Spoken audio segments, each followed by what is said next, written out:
We had new league champions in Falkirk and some dodgy ass decisions. The norm in Scottish football as it returned on the 30th of March. What a weekend it was, or was it?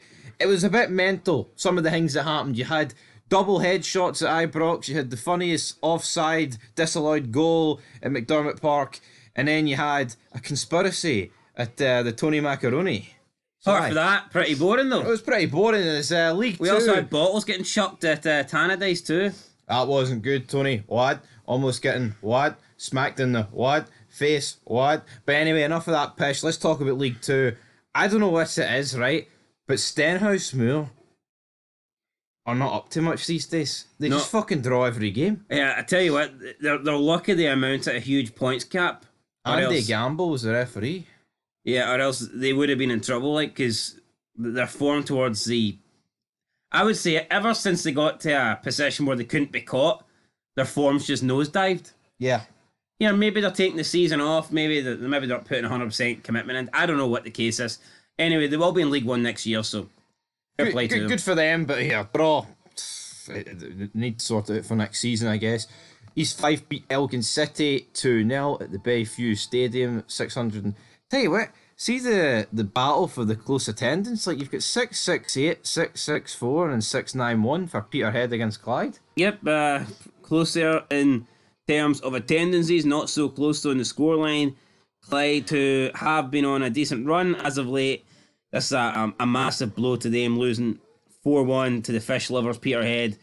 I'm not saying this condemns Clyde to the lower leagues now. I'm not saying they're going to be relegated, but yeah, I think that's a big blow. I actually, despite Peterhead playing well and pushing for promotion, I thought Clyde were going to get a result here. So yeah, I am a little bit shocked, especially it being 4-1 in the end of the day. But 2 penalties as well you got to factor in, plus a late goal after Clyde went down to 10 men. So maybe there wasn't that much in it, but it's still a 4-1 loss nonetheless. So absolutely, Stranraer with an attendance of 535. Drew 1 each with Bonnie Rig Rose. Boys and Stranraer, Clay. Absolutely. Then the Spartans with an absolute shocking attendance, 411 people. Still more than Livy though. Still more than Livy, which we'll get into very soon. But let's look at the League 2 table, and it is as follows. Stenhousemuir still top, as per usual. Haven't officially won it, but it is just a matter of time. Yep, it's just a matter of time. Clyde, though, I mean, it's still pretty open apart from the top of the league. Yeah, what I would say is, though, I mean, second, third, fourth, I don't see it changing. I mean, East 5 will be hoping that they can get in there, but I think it's just a matter of which order the top 4 is going to finish, and obviously we know Stenhousemuir's going to win it, and it's a matter of time before we see Peterhead, Dumbarton and Spartans. I wouldn't say it makes that big a difference, though, in the lower leagues, because no one has to go through this like gauntlet of playing 6 matches. It's simply 2 basically semi-finals, then a final, which is a lot fairer. So, yeah, obviously, I think whoever finishes 4th plays the team from League 1, but I don't think anyone here will be really sweating that. I think they'll fancy their chances. No, they will be, but as we move into League 1, let's talk about it. 7-1 Falkirk. Didn't have to do this. They already had the league wrapped up, and Montrose have been pretty good this season, so, yeah, I'm absolutely shocked that this game ended 7-1. I didn't see this. I mean, if Falkirk were going to win, then fair enough, but you literally didn't see this, didn't you? I didn't see a 7-1 hiding coming, that's for sure. Yeah, 3,000 people were there, Links Park. I mean, it's just a mental scoreline, but Falkirk, they probably will go the season undefeated, but is he as good as they've been this season? It's pathetic how long it's took them to go up for a full-time club, so sorry to burst their bubble. Anyway, Allo Athletic won, and Athletic won a lot of A's, but just a point apiece, just like their names. I think we predicted a draw in this one. A double A piece. Yep, we predicted this and we got it, so aye.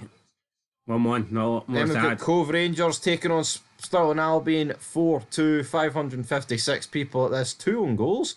2 Jordan McGregor own goals. We got a match fixing going on there. What was it? Well, no, seriously, what's the chance of scoring 2 own goals in the same game? Mental. I would be questioning that. Jamie Burjonis, Rangers legend there. I mean, Queen of the South. I think that's probably a good result for them. No, it is. I expected Hamilton to win at New Douglas Park and they didn't. And that win gifted Falkirk the title. So, yeah, a bit of a whimper way there for Falkirk to win it, but when it gets to the end of the season, I don't think you really care how you win it. People say, oh, it'd be good to win it here or win it there. It's all about winning it, getting over the line. That's what matters. Absolutely. And Kelty Hearts with the shittest attendance of them all, 353 at the game. That is poor. It's the lowest attendance we've seen so far this week. So yeah, not great, but it's a win for Kelty Hearts. Edinburgh City did take the lead early, but wasn't enough for them to hang on. And the league table now sees Falkirk top of it. They've won the league, so that's them champions. Congratulations. Will they continue the season unbeaten? I believe they will. They've got this far. I don't really see them slipping up now. Although, the fact that they've won it, mentality could dip a little bit. But I think going unbeaten would be a good achievement for them, and I think that's something they're getting so close to doing. I think the players will now see it through and get it done. So that's what I'm going for. Yep. Rest of the league, Edinburgh City are doing... I mean, it's just a bit dead, this league, isn't it? There's not much happening. Yep, that heavy defeat for Montrose, that's not good because... I mean, the goal difference. Yeah, it's completely killed their goal difference. They had +6 going into this game. They've lost that now. And then considering how tight it is between Montrose, Cove Rangers and Alloa, that goal difference could play a factor in who finishes in these playoff promotion spots. So, aye. It could, but into the championship on Saturday, Arbroath fought back, but going 3-0 down is always going to be tough. Yeah, they came back for 2-0 down against Raith Rovers a few weeks ago, but 3-0 was too much for them to turn the tide. Just like Livy, they're down, aren't they? It's not. It's not as bad for Arbroath, but they seriously need to sort it out. What was bad, though, was bottles being thrown at Tannadice Park towards Tony Watt. Tell you what, 10,000 people were here, though. That's no bad. But Tony Watt scored in the 7th minute, Lewis Moult scored in the 75th minute. I expected more for Raith Rovers. I actually watched the highlights of this game. They didn't do too much. Was this essentially a straight-up title fight? Yep, it was dead. Well, what I would say is there's a fucking shit ton of yellow cards. 11 yellow cards in total, including the manager. So, yeah, feisty game for sure, but one that puts Dundee United now in complete pole position and control, so aye. Greenock Morton defeated the Spiders, squished Robbie Muirhead, Kirk Broadfoot getting the job done there. I mean, Greenock Morton doing what they do best, which is beat the Diddy teams this season. Right, Partick Thistle beat Inverness 1-0. Inverness are done. They are, man. I actually bet, well, I was going to bet Partick Thistle if I was doing a bet, but I think you could have put Partick Thistle in all day long. And in a game where I think this wraps up third for Partick Thistle as well. Yeah, it does. John Beaton was refereeing. Brother John wasn't allowed at Ibrox on Saturday for some reason, but Ayr United... Terry Munro was refereeing this game. Aye, Big Terry, 2-1. Tale of two halves this was. I mean, it wasn't even 2 halves, was it? It was like 3 minutes. I mean, well, I guess. It was wrapped up. Ayr United, bang, bang. Bang, bang, Darren Lang. Should Dean McMaster have seen red, though? I'm going to say no. I think there's been an overreaction, over-exaggeration of this tackle, man. He goes in with 2 feet, right? And I'm not even sure he touches him. At best, he skims him, and they're greeting about it. Scott Brown. They wouldn't be the first set of fans to be greeting about somebody that never got sent off this season, so... No, Scott Brown was greeting about it. It's like, hold on, you. I don't know, Scott Brown's putting some bad challenges in his career. That's what I'm saying. Mess. Reel it in, Scott. Let's look at the league table. Dundee United sit top. Can they be reeled in? Yeah, I mean... Raith Rovers have to win their game in hand now. Who's it against?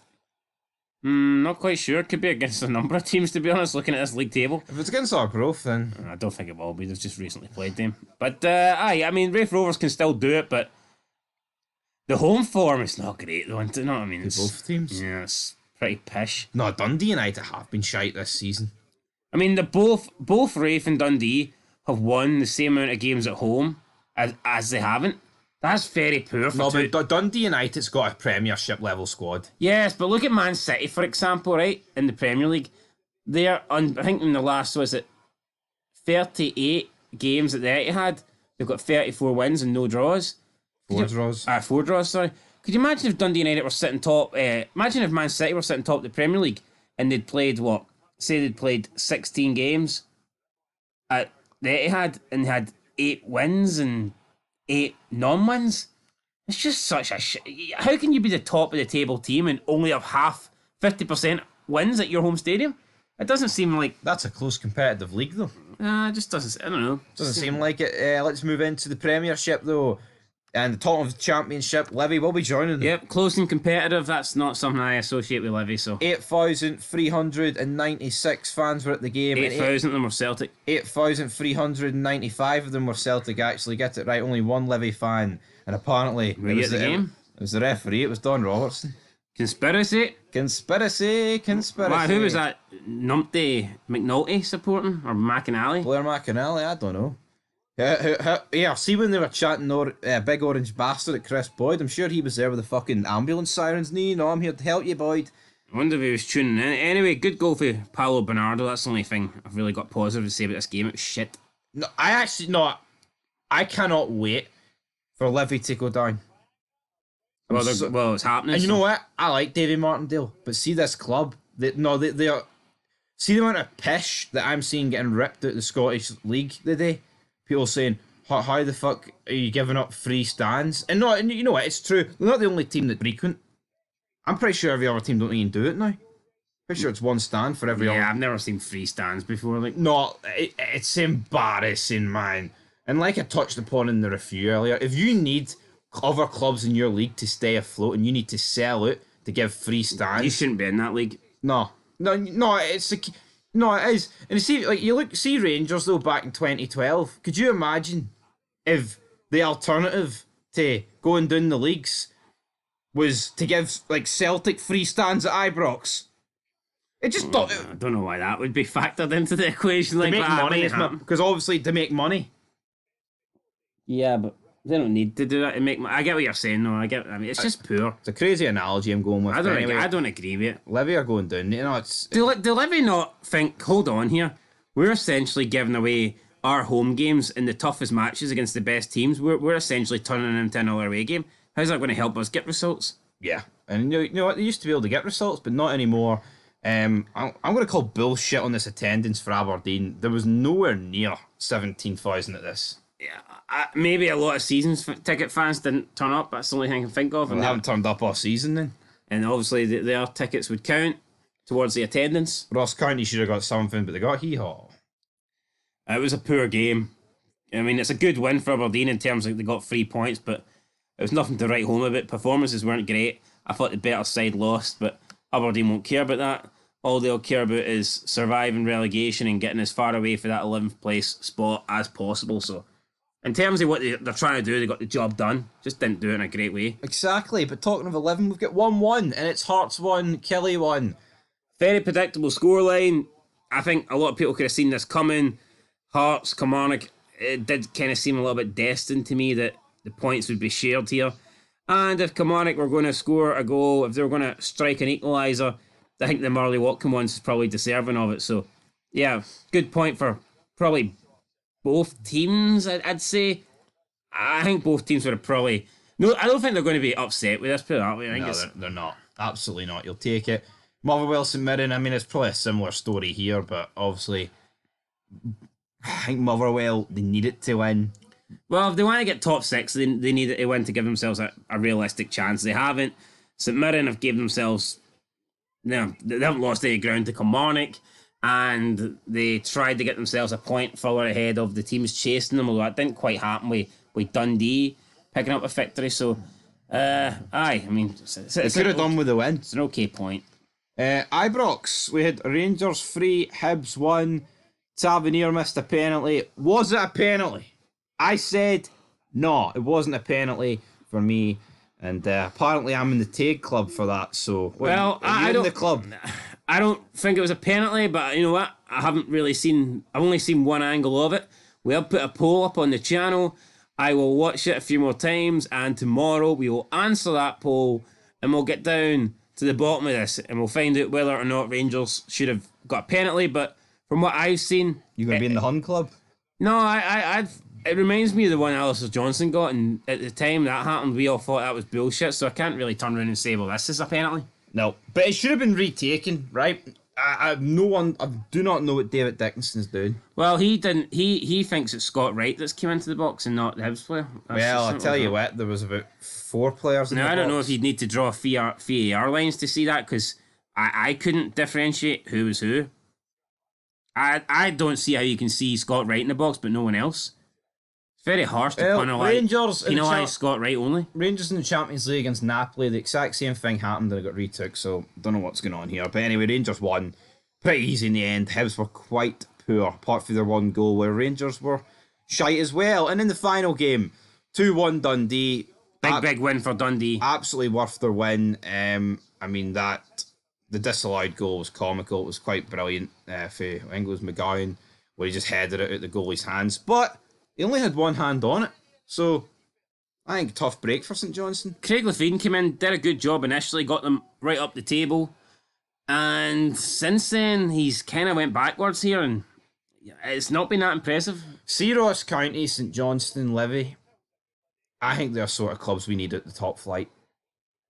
To move the league forward? Yes, I think we need the likes of Dunfermline, Falkirk in over them. Dundee United? Yep. I'll even throw Raith Rovers in there.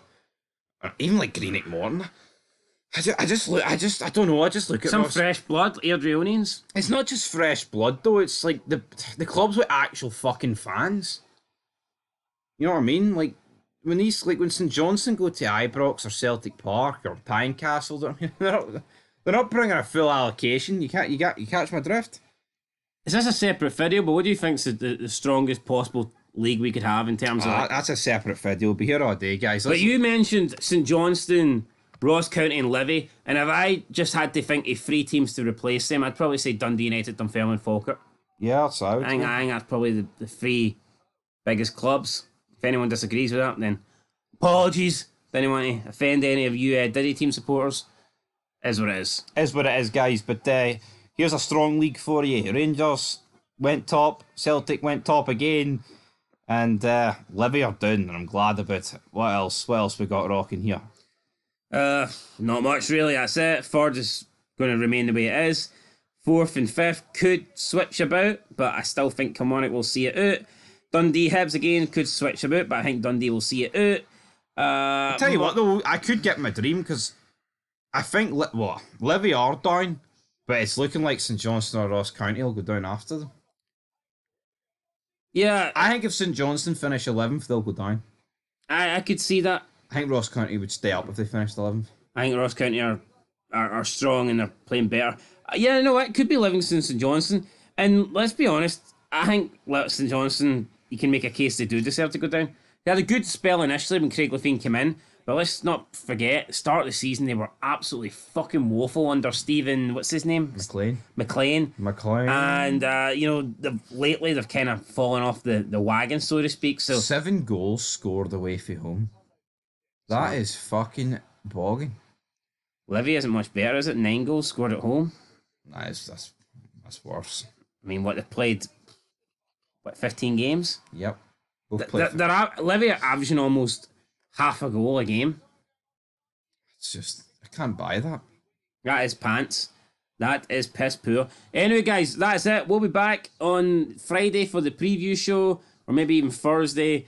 And it's going to be one of the biggest because it's the Old Firm Derby, and that could determine which way the title goes. It could determine it, guys. What I would say is, right,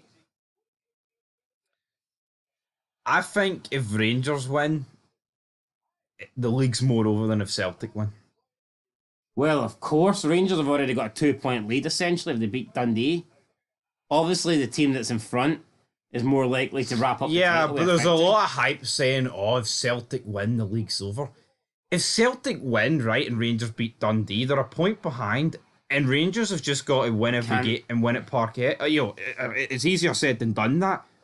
But if Celtic lose, they're fucked. Even if they win at Parkhead. This is a bigger game for Celtic than it is for Rangers. Simple reason being is, if Celtic beat Rangers at Ibrox, Rangers can cancel that out with a win at Celtic Park. If Rangers win this, Celtic can't cancel it out. All Celtic can do is pray that they win at Celtic Park, and then they still need Rangers to drop points. Rangers have got it in their own hands. See if Rangers lose this game, it's still in Rangers' own hands. If Celtic lose this game, it's not in their own hands. Yeah.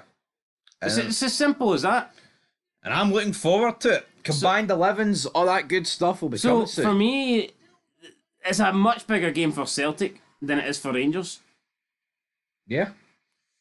I'd say so too. And if you're a Rangers fan, I mean, I actually wouldn't go. I wouldn't go as far as I would go as far as saying a draw might be alright. You know, I'll disagree with a draw. how a draw keeps it in your own hands. Yes, but no, I'm not saying I wouldn't take it. Well, no, I would not take a draw, but I'm not saying if we drew, I'd be crying about it. Well, I never said you'd take a draw. What I'd say is I don't think a draw would be a bad result. I know, but it runs the risk of, well, fuck, if you get beat at Parkhead, that's the league done. Aye, but then it means Celtic have to win at Parkhead.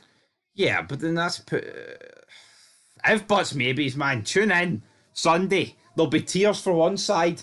That's for sure. But you're just saying that because the game at Ibrox is coming up first. Right now, if you said, "Here, you'll get two draws in the next two Old Firm games," you'd be like, "Fuck aye, happy days." Sure, you would. You'd have to say that. I would, I. And if Celtic were 2 points in front of Rangers, well, games played the same, Celtic would take two draws at the next two Old Firm games. So for me, Rangers 100%. I think a draw at Ibrox would be good, as long as you get a draw at Celtic Park. Absolutely, guys. That's us done for the SPFL review show. Plus, let's not pretend that Celtic and Rangers are going to win every other game. I think we've already seen that both teams aren't great, and there's more points to be dropped, I think. No, Especially in the split. Aye. When the games come against Hearts, Kilmarnock and St Mirren. And whatever Derry team finishes 6th. That's it, folks. Till next time. Peace.